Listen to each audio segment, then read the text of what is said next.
In this session, we will see the example of links.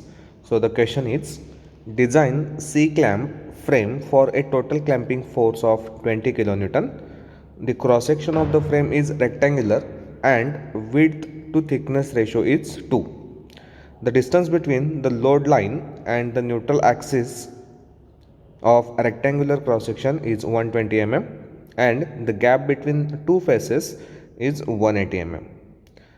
The frame is made of cast steel for which maximum permissible tensile stress is 100 Newton per mm square. So this is the given problem, and this problem was asked in winter 15 and summer 14. So first see the given data in the problem. So here the clamping force. So clamping force is nothing but P. So P is given as 20 kilonewton. Convert it into Newton. So it will become 20 into 10 raised to 3. Next is the width to thickness ratio, as it is a rectangular cross section. So width to thickness ratio, that is B by 2, is equal to 2. So therefore B is equal to twice the thickness. Here the distance between the load line and neutral axis. So here the two distances are given. One is the distance between the load line and neutral axis, so that is our eccentricity, and the other distance is given, that is the gap between the two forces. So this 180 mm is not eccentricity, so here the eccentricity is 120 mm. So small e is 120 mm and maximum permissible tensile stress. So here the resultant stress is taken as maximum permissible tensile stress, and that is nothing but 100 into 10 raised to 3 Newton per mm square.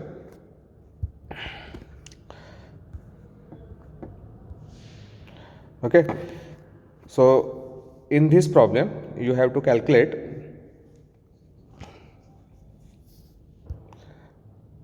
the dimensions of the C clamp. As the section is rectangular, so you need to calculate the width and thickness for the C clamp.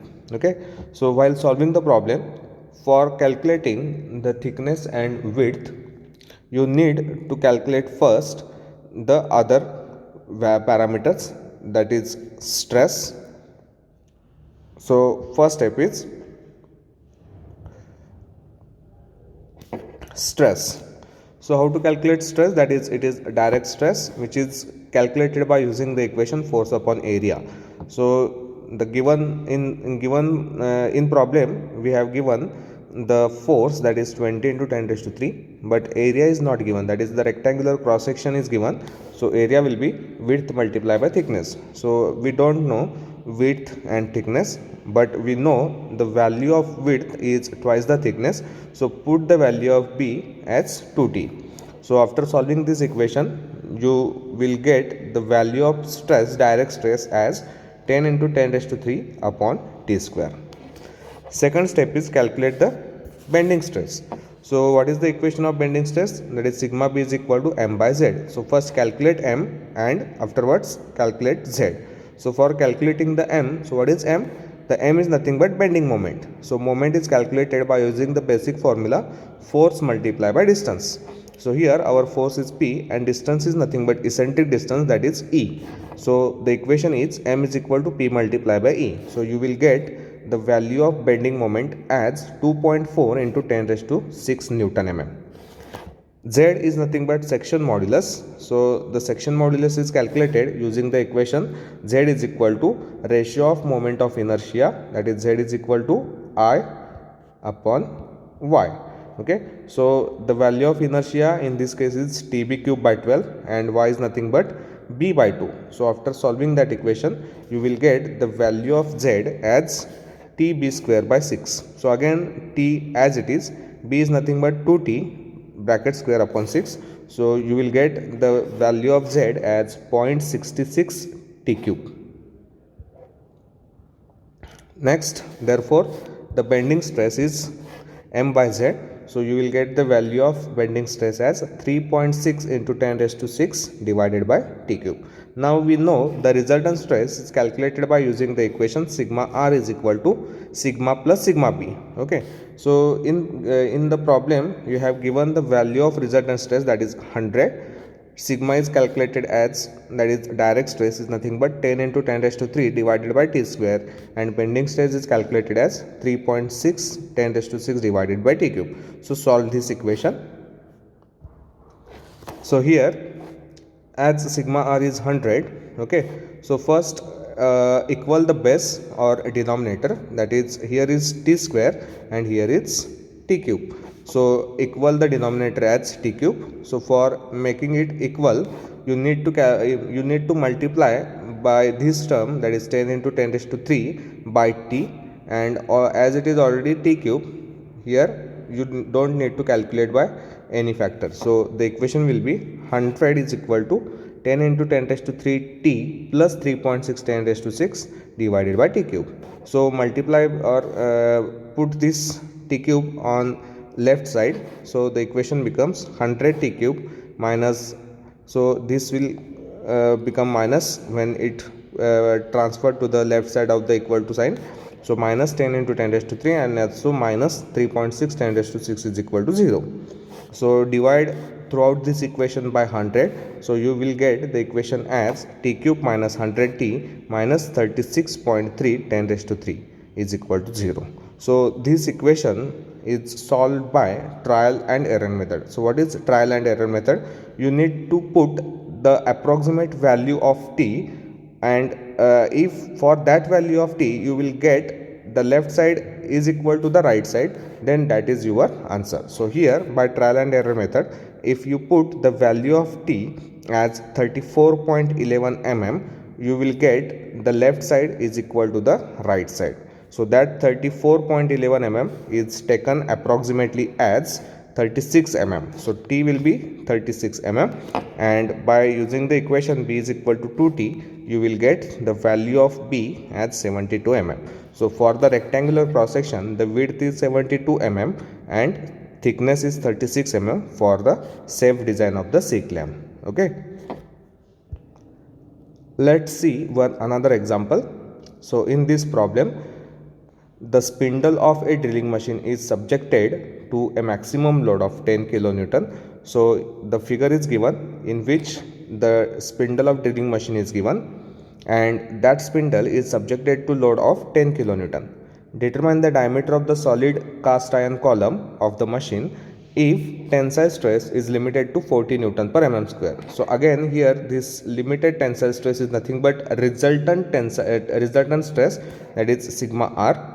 The distance between the axis of the spindle and axis of the column is 330 mm. So this distance, that is axis to axis distance is given, that is small e.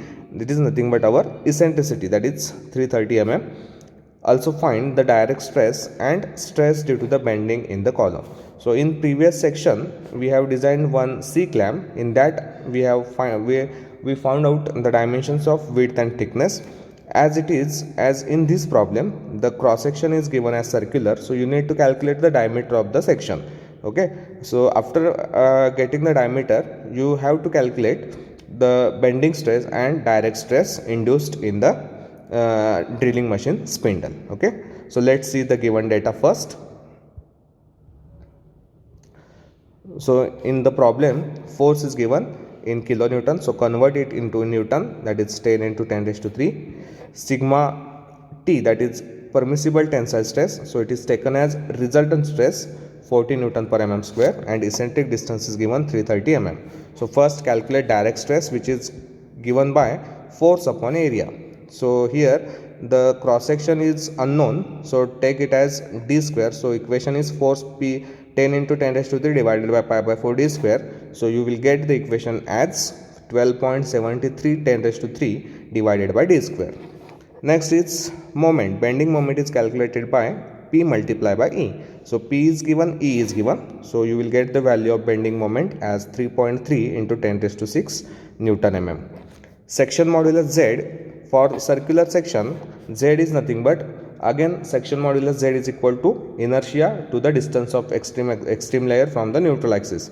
So the value of z will be pi by 32 d cube. So the value of pi by 32 is 0.098. So the z will be 0.098 d cube. Okay, so So sigma B, that is bending stress, is calculated by using equation m by z. So put the values of m and z in the equation. So you will get the equation as sigma B is equal to 33.61 10 raised to 6 divided by d cube. Now we know the resultant stress sigma R is calculated by using this equation, that is direct stress plus bending stress. So put all the given values and calculated values. That is, the given value of sigma's resultant stress is 40 Newton per mm square. Sigma, that is direct stress, is 12.73 10 raised to 3 divided by d square, and bending stress adds 33.61 10 raised to 6 d cube. Okay, so again equal the denominator here. So the equation will be like this. After solving this equation as similar to the previous example, you will get the equation like this. Okay, that is 40d cube minus 12.73 10 raised to 3d minus 33.61 10 raised to 6 is equal to 0. So divide by 40 for this equation, divide by 40. So you will get the equation like d cube minus 318.25 d minus 840.25 10 raised to 3 is equal to 0. So again here, by using the trial and error method, the value of d will be 95.48 mm. So approximately taken it as 96 mm. Okay, so once you get the diameter, you can calculate the direct stress and bending stress using the previous equations, that is sigma is equal to 12.73 10 raised to 3 divided by d square. So put the value of d as 96. So you will get the value of direct stress as 1.38 Newton per mm square, and bending stress is calculated previously as 33.61 10 raised to 6 divided by d cube. So you will get the value of bending stress as 37.98 mm. Okay, so this is the solution of this problem. If you have any doubt, you can contact me. Thank you.